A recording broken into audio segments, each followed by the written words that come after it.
ahora sí nos toca el tema 2 de reacciones químicas, como les decía. Y bueno, pues ¿qué necesitamos saber? Pues necesitamos saber balance de materia con reacción, ¿no? Lo que les decía de estequiometría que habíamos visto en prefitas, reacciones químicas, todo eso vamos a tener que recordar. Estequiometría, que tiene que ver prácticamente con lo mismo, y termodinámica. Esto de termodinámica es importante porque ahora sí vamos a llevar más a profundidad lo que es entalpías, energía interna y los distintos casos que hay. Todo eso lo vamos a llevar aquí y con eso pues ya, eso sería todo. Este tema, como les decía, es sencillito. Ahora a ver, combustibles y combustión. Ya, ¿esto a qué se refiere? Por ejemplo, aquí tenemos el proceso por el cual el petróleo crudo se está convirtiendo en gasolina, queroseno, combustible diésel, combustóleo y etcétera, etcétera, etcétera, ¿no? Todos estos en común tienen que son, o que cumplen esta regla general, ¿no? Esta fórmula general de ser, como lo decían en los compuestos orgánicos, los CHON, ¿no? El CHON, el carbono, hidrógeno, oxígeno, nitrógeno. Esos son los compuestos o elementos con los que vamos a trabajar en esta parte, ¿sí? Esos son todos, prácticamente todos. No vamos a llevar mucho más que eso. Ahora, estos reciben el nombre de combustibles hidrocarburos y se denominan por la fórmula general CNHM, ¿no? Como ya conocemos. Estos combustibles hidrocarburos existen en todas las fases y algunos son el carbón, la gasolina, el gas natural, ¿no? Para mencionar uno que es sólido, uno que es líquido y uno que es gaseoso. Eso en cuanto a los combustibles y la combustión. Ahora, cada tipo de combustible va a tener un contenido energético, ¿no? Por ejemplo, la gasolina tiene 31.850 kilojoules por cada litro que contiene la gasolina, ¿no? El gas natural licuado, en este caso, está compuesto principalmente por metano. Este es otro tipo, ¿ya? Este es otro tipo de gas natural licuado, no es el que nosotros utilizamos. Este tiene un contenido energético de 20.490 kilojoules por litro. Como ven, va variando, ¿no? Por ejemplo, el gas natural comprimido tiene menos energía por litro, ¿no? Tiene menos energía por litro. Pero esto es porque es un gas, ¿no? Está menos comprimido. O sea, está, como podría decirle, sus moléculas están más a laquete, ¿no? Por todo el ambiente donde se distribuye. Por eso es que su energía no está tan concentrada, ¿no? Y esta es otra cosa, que es la equivalencia en gasolina, en litros de gasolina. Es decir, como todos conocemos la gasolina, ¿no? Y cuánta energía consume, o es la más estandarizada, se podría decir. Entonces, esta es la equivalencia entre el consumo o la energía de la gasolina en función de todos los demás combustibles, ¿no?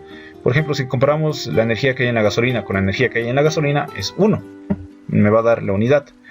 Ahora, si comparo la del diésel ligero, que es 33.170, la de la gasolina, me va a salir 0.96. ¿Ya? Si comparo el de diésel pesado, 0.89, y así. ¿Qué quiere decir? Que yo tendría que gastar este porcentaje equivalente en gasolina en diésel pesado. Es decir, voy a gastar menos combustible de diésel pesado para hacer el equivalente a lo que sería un litro de gasolina, ¿no? En el caso del gas natural licuado, en este caso tenemos que utilizar 1,55 litros, ¿no? Para hacer la equivalencia a un litro de gasolina. En el del CNG o gas natural comprimido tenía que ser 3,94 litros. ¿Ya? Estas equivalencias son importantes y nos dan una perspectiva de lo que son, o de que vamos a ver a lo largo del tema, que en sí es el contenido energético que hay en estos combustibles. ¿Ya? Y bueno, pues ya habíamos visto las composiciones del aire, y esto otra vez nos va a servir, ¿sí? Pero ahora sí lo vamos a ver a más profundidad. Porque como habíamos visto en estequiometría, así a grandes rasgos, ¿no? El aire estaba compuesto de ¿qué? De nitrógeno y oxígeno, ¿no? Habíamos calculado incluso su masa molar, si no me equivoco, ¿no? Ya, ahora lo mismo vamos a hacer ahorita. El aire está compuesto por 21% de oxígeno, 79% de nitrógeno, ¿no? Y en estas cantidades, o sea, 1 kmol de oxígeno y 3,76 kmoles de nitrógeno. ¿Esto a qué se refiere? Pues ahorita lo vamos a ver, ¿no? Aquí vamos a hacer la reacción de lo que sería una reacción simple, ¿ya? De hidrógeno con oxígeno. Por ejemplo, tenemos los reactivos, una cámara de reacción y los productos a la salida, ¿no? Esta es la ley de conservación de las masas con reacción. ¿A qué se refiere? Está entrando 2 kilogramos de hidrógeno y 16 kilogramos de oxígeno, ¿no? al final vamos a tener 18 kilogramos de agua, ¿no? En la reacción. Esto, pues hay que igualar la ecuación. Por eso es que nos vamos a recordar hartísimo de prefas y de química, porque vamos a hacer igualaciones a montones.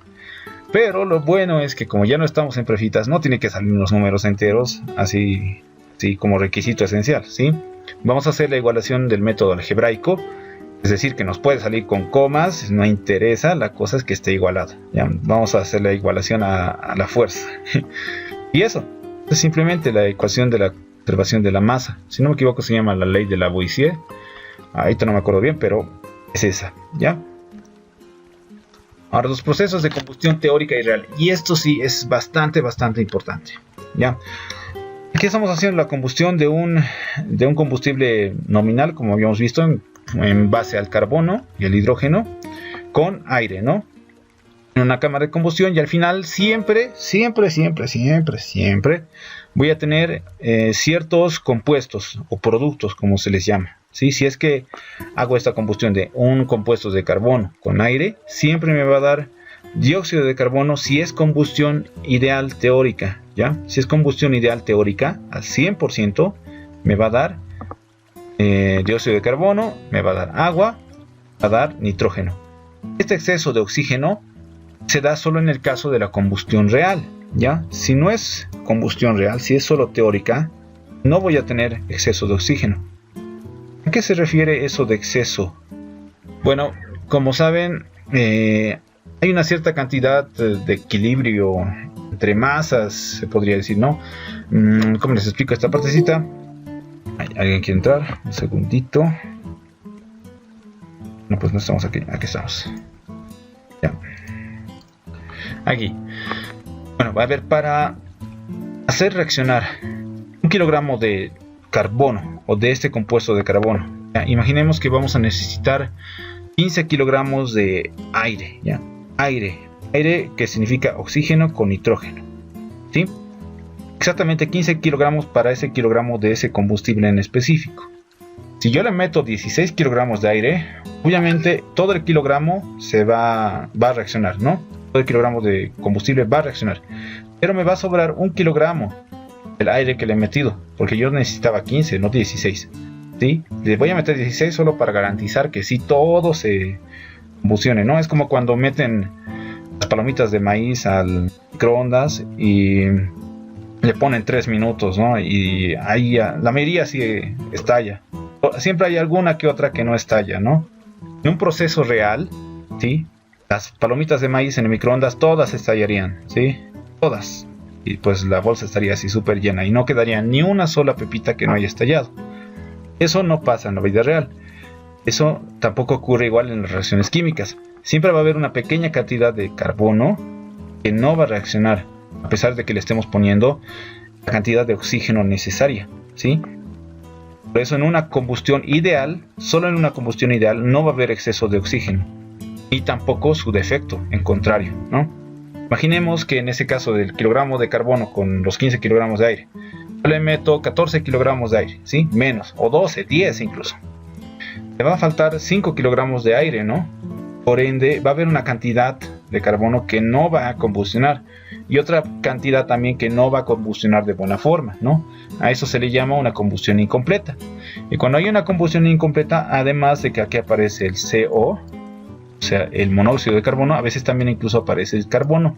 Carbono como en forma de hollín o de cenizas, ¿sí?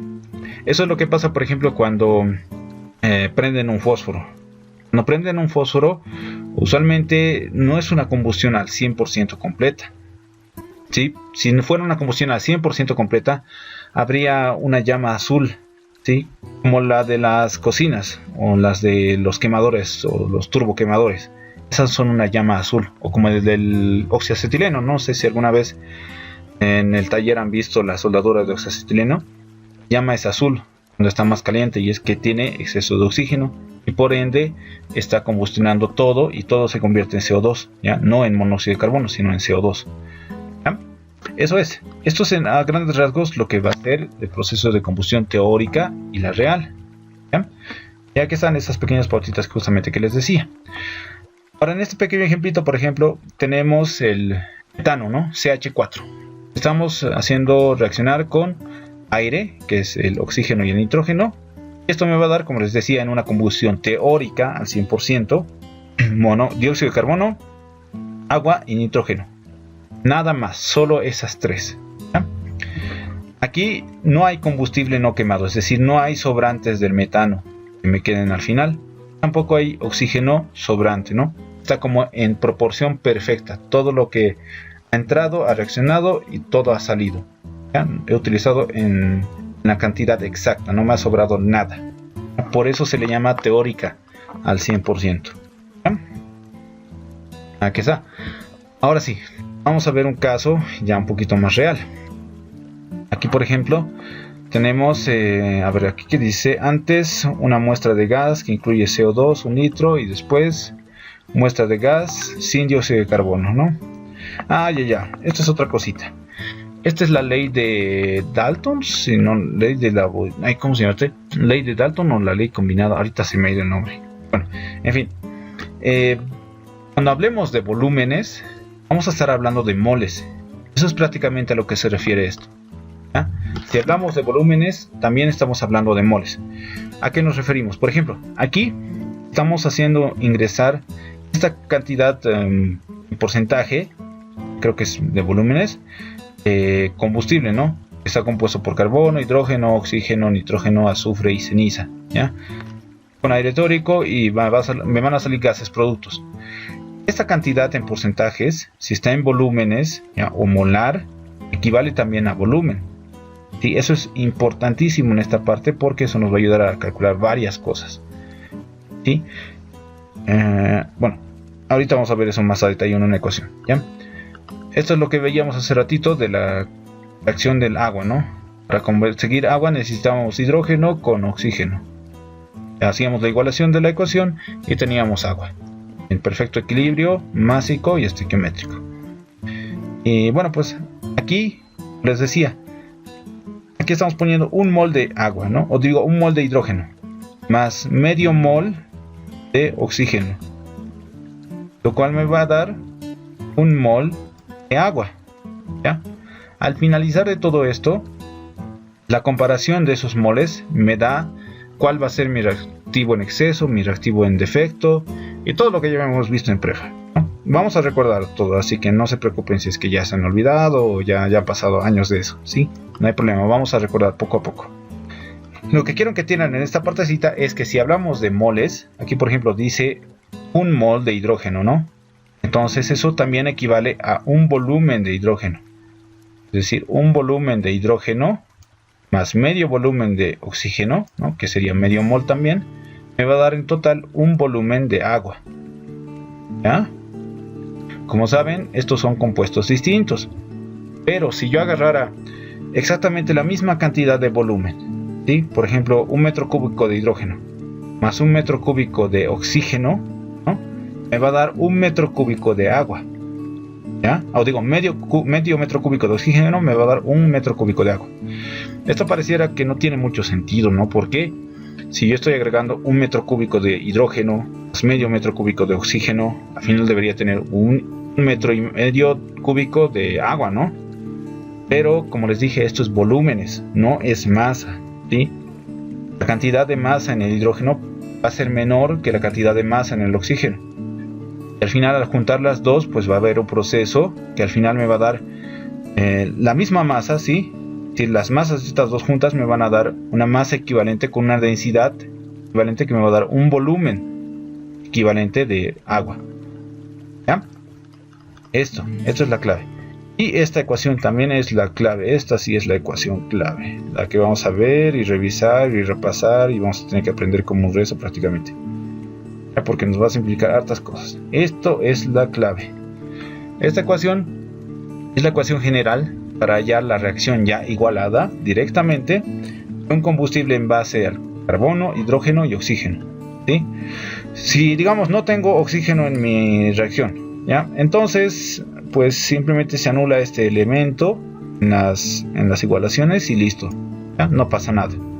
Pero en el caso de que sí tenga oxígeno, digo, si tengo oxígeno en mi combustible, ahí sí se va a mantener, ¿no? Nada más. Esto es todo. Con esto podemos hacer la igualación estequiométrica, les digo, ¿no? En cualquier caso, ¿ya? Para cualquier combustible. No va a haber variaciones. Y bueno, pues este concepto también es importante. La relación aire-combustible o AF. Como su nombre lo dice, relación aire-combustible. Es la que relaciona la cantidad de aire que hay sobre la cantidad de combustible que necesito, ¿no? Como les decía hace ratito en el ejemplo del metano. 1 kilogramo de metano, para reaccionar eso necesito 15 kilogramos de oxígeno, ¿no? Eso es, ¿sí? En este caso, si yo pusiera eso, 15 kilogramos de oxígeno o masa de aire, ¿no? Sobre los 1 kilogramo de combustible me saldría una AF de 15, ¿no? 15 kilogramos de aire sobre kilogramo de combustible. Ese sería mi AF para ese caso. Ahora vamos a interpretarlo con este ejercicio así sencillito para que lo entendamos bien. En este ejercicio, con amarillito, ahí está. Ya. Dice hallar el AF para el propano, o sea, C3H8. Esto es propano, ¿no? El propano, a ver, tenemos C3, ¿no? Alfa va a ser igual a 3 y beta va a ser igual a 8, ¿no? ¿Eso de dónde sale? Eso sale de la ecuación que habíamos visto más antes, esta, ¿no? Ahora tengo que reemplazar alfa igual a 3, beta igual a 8 en esta parte y en esta parte, en todas las que me piden, ¿no? Haciendo eso, aquí en vez de alfa voy a poner 3, en vez de beta 8, como no tengo oxígeno pongo 0, pero y listo, ya tengo la ecuación igualada. ¿Ya? Como les decía, no importa si me sale con decimales, no pasa nada, ¿sí? Le pongo nomás y ya está. Ahora para hallar el AF, pues tengo que hallar en kilogramos de aire, ¿no? Pero ¿qué tengo aquí? Tengo en moles, no tengo en kilogramos. Entonces tengo que convertir de los moles a kilogramos. Aquí, ¿qué tengo? Tengo, bueno, 5 moles por... Aquí tengo 2 de oxígeno, ¿no? Por su peso molecular, que sería 16. Más 3,1676 por los 2 de nitrógeno por su peso molecular, ¿no? En total tendría todo esto solo para hallar los kilogramos sobre mol, ¿no? Multiplicarlos por los moles. Y luego recién, bueno, como se van a ir los moles con los moles, me va a quedar kilogramos de aire, ¿ya? Lo mismo para el combustible. En este caso, como es un mol nomás, ¿no? Aquí arriba, adelante, solo tiene 1. Pues va a ser 1 por 3 por el peso molecular, el 8 por su peso molecular del hidrógeno. Listo, tengo los kilogramos de propano. Otra forma de simplificarnos toda esta cosa sería utilizar, por ejemplo, este 5, ¿no? Y aquí multiplicarlo por el peso molecular del aire, que es 28,96, ¿no? 5 moles por 28,96 para el aire y directamente ya me va a salir en kilogramos de aire, ¿no? No tener que estar poniendo 2 por 16, 3,76 por 14, ¿no? Podría poner 5, la suma total de estos moles que son 3,76 más 1, o sea 4,76 por 5 por 28,6. Listo, ahí ya tendría la partecita de arriba, ¿no? Y el AF finalmente, que en este caso, miren, me sale 15,6 kilogramos de aire sobre kilogramo de combustible. ¿Qué significa eso? Que por cada 15,6 kilogramos de aire voy a poder hacer reaccionar 1 kilogramo de combustible, ¿ya? Eso es lo que significa. Ahora, esta parte sí es súper importante y es lo que se refiere con la combustión con exceso y la combustión con defecto. Como les decía, hay la combustión estequiométrica, la real, al 100%, en el que todo combustiona, no necesito más nada de nada, ¿no? Ni de comburente ni de combustible, nada. Pero hay también los casos, y estos ya son casos reales, ¿ya? De combustión real, en los cuales va a haber un exceso de oxígeno o de aire y un defecto de aire, ¿sí? En el primer caso, de la combustión con exceso de aire. A ver, ¿qué pasa en la combustión con exceso de aire? El exceso de aire se mide en porcentajes de aire teórico y lo recomendable para fines de diseño de equipos de combustión es de 15 a un 20% como máximo para asegurarse de tener una combustión completa. ¿Y a qué se refiere eso? Como les decía, siempre va a haber una cantidad, ¿no? Como les decía en el ejemplo de las palomitas, de pipocas que no revienten, ¿no? En el caso de un combustible va a haber una cantidad de combustible que no se va a quemar. para garantizar que la mayor cantidad de combustible sí se queme y que casi nada se quede ahí sin reaccionar, entonces se le pone un 15 a 20% de exceso de aire, ¿ya? Es decir, a ver, le voy a poner un poquito más para garantizar que sí se queme todo, ¿ya?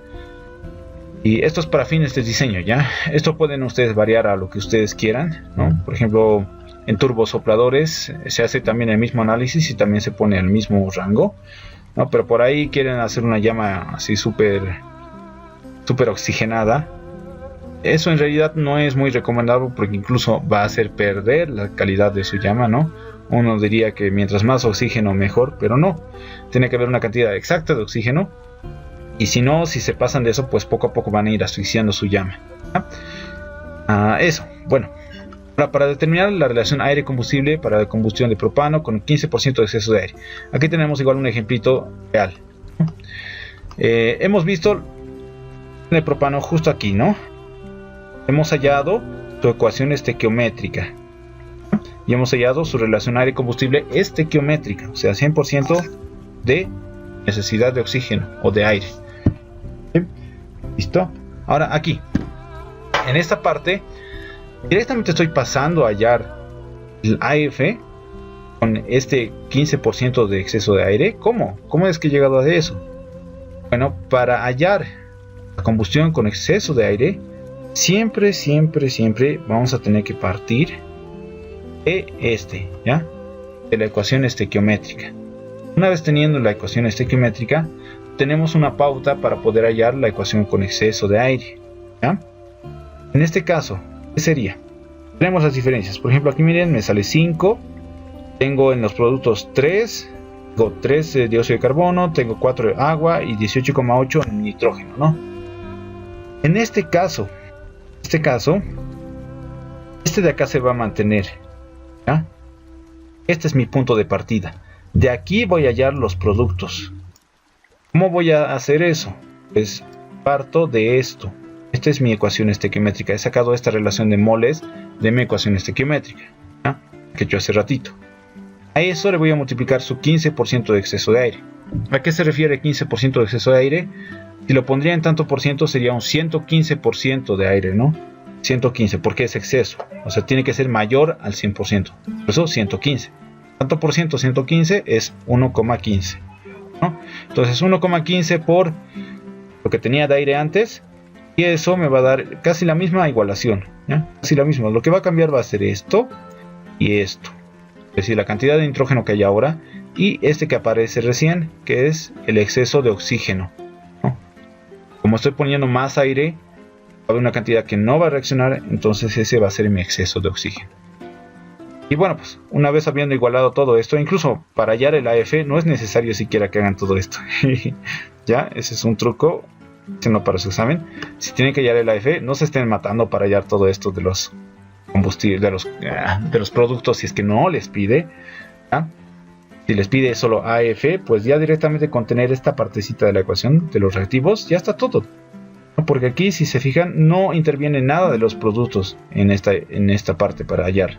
Solo necesito los moles, que en este caso sería 1,15 por 5 por 4,76 por 28,6 arriba, ¿no? Sobre 3 por 12 más 8 por 1. Y todo eso al final me va a salir 17,94. Es lo que les decía. Esto es el AF pero con exceso de aire, ¿no? En este caso le estoy poniendo, dice 17,94 kilogramos aire por kilogramo de propano, para que haya una combustión al 15% de exceso de aire. ¿Sí? Combustión en exceso. Listo. Ahora vamos a la última posibilidad de esta, que es la combustión en defecto de aire. Cuando tenemos menos aire que el estequiométrico, o sea, menos del 100%, la combustión no va a ser completa, ¿sí? Dependiendo qué tan baja sea la combustión, van a empezar a aparecer otros compuestos en la salida, ¿ya? Si baja del 80%, 70%, ya va a empezar a aparecer carbono en los productos. Carbono sin reaccionar. Es decir, carbono así, como hollín, como cenizas, ¿sí? Si está en 90%, 85%, todavía solo va a haber dióxido de carbono y monóxido de carbono, ¿ya? Obviamente no va a haber exceso de oxígeno, ¿no? No va a haber oxígeno acá. Si viéramos esto en la vida real, podría haber incluso aquí exceso de oxígeno, porque como les decía, en la vida real nada es perfecto y va a haber siempre una cantidad de oxígeno que no se va a reaccionar, y por más de que queramos, igual va a haber una cantidad de combustible que no reacciona, ¿sí?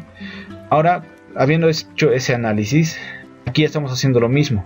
Dice determinar la relación aire-combustible para una combustión de propano con un 10% de defecto de aire, ¿no? Defecto significa que me falta para llegar al 100%. Si me falta un 10% para llegar al 100%, eso significa 90% que tengo, ¿no? Falta del 90 al 100, 10% justo. Entonces es eso. 90% en tanto por ciento es 0,9. Este 0,9 hago lo mismo que con el caso del exceso de aire.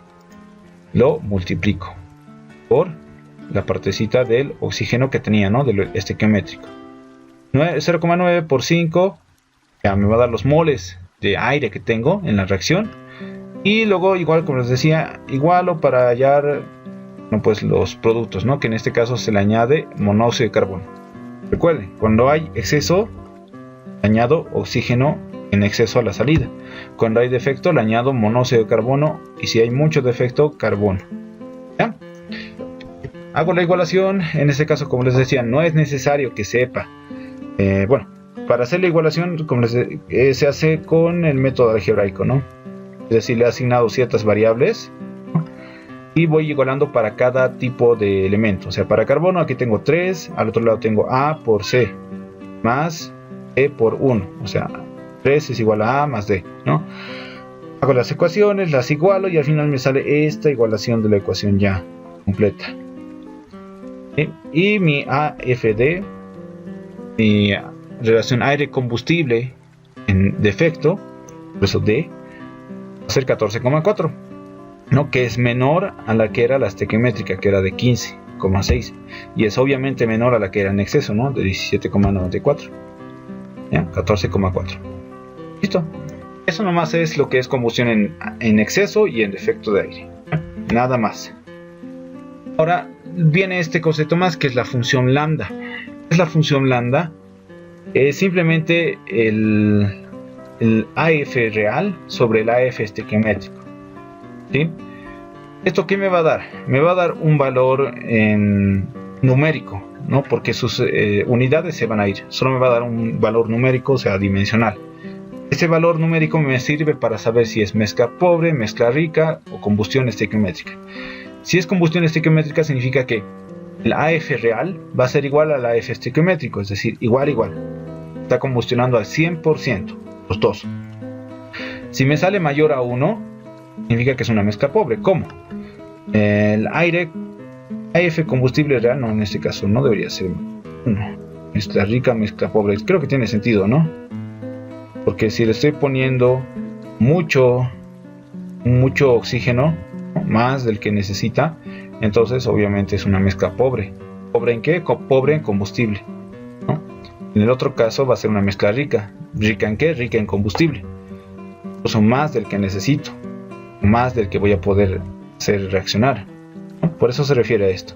En sí, mayor a 1 va a ser en defecto, y menor a 1 va a ser en exceso. No, alberres, perdón. Excúsate, era alberres.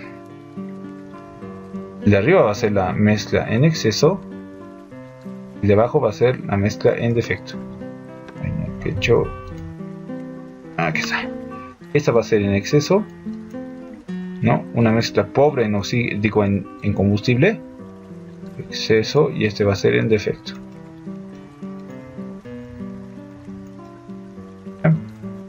Eso es, para eso me sirve el coeficiente lambda. Vamos a llevar el Gas Toolbox, que es una aplicación justamente para hacer este tipo de reacciones, y sobre todo lo vamos a llevar en quemadores, ¿ya? Ahí van a ver lo que influye el lambda y todo eso, pero es necesario que lo sepan, que lo entiendan. Listo, con eso hemos terminado esta primera parte.